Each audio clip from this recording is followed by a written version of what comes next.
ប្រទេសអាល្លឺម៉ង់បាននាំយកមាសរបស់ខ្លួនដែលទុកនៅធនធានគេកណ្ដាលសហរដ្ឋអាមេរិកមកទុកនៅធនធានគេកណ្ដាលរបស់ខ្លួនវិញសូមស្វាគមន៍មកកាន់ព័ត៌មានហិរញ្ញវត្ថុរបស់ FX Insight ថ្ងៃទី30ខែមិថុនាឆ្នាំ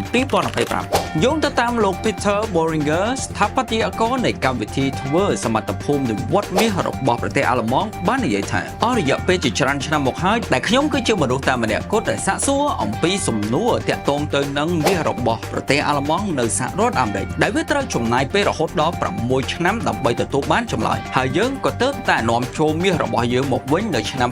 2013ដែលប្រទេសអាល្លឺម៉ង់បាននាំយកមាសរបស់ខ្លួនចំនួន674តោនដែលជាជោគជ័យមួយនៅក្នុងចន្លោះឆ្នាំ2013និងឆ្នាំ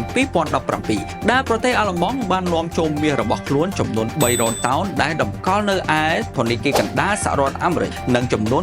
374តោនពីសំណាក់ប្រទេសបារាំងទៅកាន់ទីក្រុង Frankfurt វិញផងដែរហើយនេះក៏ជាប្រតិបត្តិការនៃការផ្ទេរមាសមួយដ៏ធំបំផុតប្រចាំប្រទេសអាល្លឺម៉ង់ផងដែរដែលចាប់តាំងពីការបញ្ចប់នៃប្រព័ន្ធ Bretton Woods នៅក្នុងឆ្នាំ1971មកលោក Boehringer ក៏បានបន្ថែមទៀតថាយើងប្រហែលជាមិនទទួលបានមាសដើមរបស់យើងមកវិញនោះទេគឺពួកគេបានប្រមូលដុំមាសចាស់ទុកហើយពួកគេបានយកមាសមកឲ្យអាល្លឺម៉ង់វិញនៅមាសដែលទើបតែផលិតថ្មីហើយចំពោះមាសរបស់អាល្លឺម៉ង់ដែលតម្កល់នៅឯ Fort Knox យើងបានធ្វើសវនកម្មអស់រយៈពេលជាច្រើនសតវត្សមកហើយប៉ុន្តែយើងមិនទទួលបានមាសមកវិញនោះទេដែលសហរដ្ឋអាមេរិកបានអះអាងថានឹងកាន់កាប់មាសជាង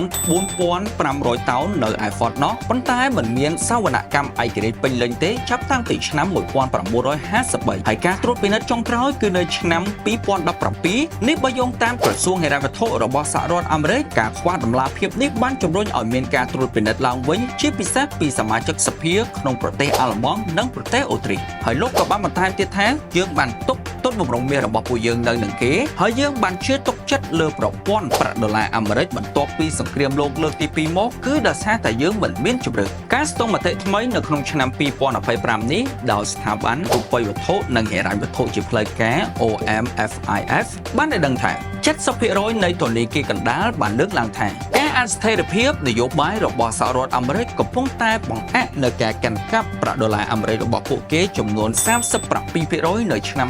2024ហើយពួកគេក៏នឹងក្រុងបង្កើនការនាំចូលមាសបន្ថែមក្នុងរយៈពេល2ឆ្នាំខាងមុខដោយ40% នៃធនធានគេកណ្ដាលក្រុងនឹងធ្វើដូច្នេះផងដែរនៅទសវត្សរ៍ក្រោយហើយនេះពេលបច្ចុប្បន្ននេះប្រទេសអាល្លឺម៉ង់គឺជាអ្នកដែលកាន់កាប់មាសធំបំផុតលំដាប់ទី2របស់ពិភពលោកដែលកាន់កាប់មាសចំនួន3352តោនហើយលំដាប់ទី1គឺជាសហរដ្ឋអាមេរិកហើយធនាគារ Bundesbank បាននិយាយថាគិតត្រឹមឆ្នាំ2023 50.5 នៃចំនួនសរុបឥឡូវនេះកំពុងតែរក្សាទុកនៅឯទីក្រុង Frankfurt ហើយចំនួន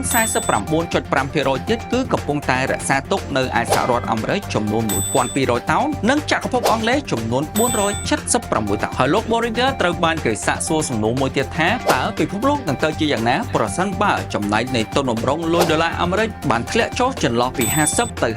58% នៅឆ្នាំ